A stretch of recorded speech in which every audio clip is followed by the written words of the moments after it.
প্রভু যিশুর নামে আপনাদের সবাইকে অভিনন্দন।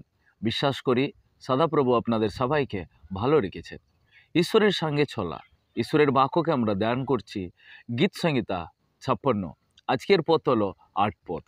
এখানে লেখা আছে, তুমি আমার ভ্রমণ গণনা করিতেছ, আমার নেত্রজল তোমার কুপাতে রাখো, তাহা কি তোমার পুস্তকে লিখিত নাই? হ্যাঁ, আমরা লোকদের জন্য যখন আমরা খুব পরিশ্রম করি, তাদের জন্য অনেক কিছু হার্ড ওয়ার্ক করি, তারা অনেক সময় আমাদের পরিশ্রমটাকে ভ্যালিউ দেয় না।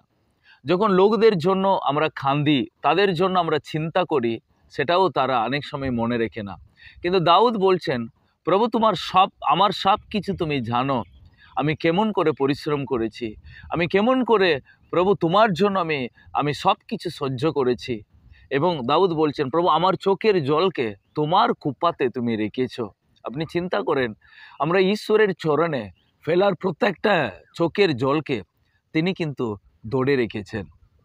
আপনার কষ্টটাকে তিনি মনে রেখেছেন, সেটাই তার মানে। এবং যিশু বলেছিলেন নতুন নিয়মে, ঈশ্বরের ইচ্ছা ছাড়া তোমার মাথা থেকে একটা চুলও নিচে পড়বে না। মানে ঈশ্বরের ইচ্ছা ছাড়া আমাদের জীবনে কোনো কিছু অমঙ্গল করতে পারবে না।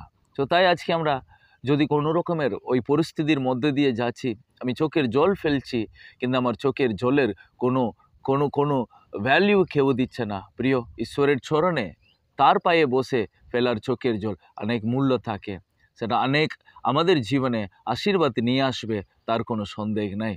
আমাদের পরিশ্রম, আমাদের হার্ড ওয়ার্ক, আমাদের কষ্টটা প্রভু সব কিছু তিনি মনে রাখেন। সে তাই আজকের দিনটা আপনি প্রভুর কাছে স্মরণে বসুন এবং প্রভু আপনার সব পরিশ্রম মনে রাখে। এ বাক্য আপনার লাইফে আশীর্বাদ নিয়ে আসুক। God bless you.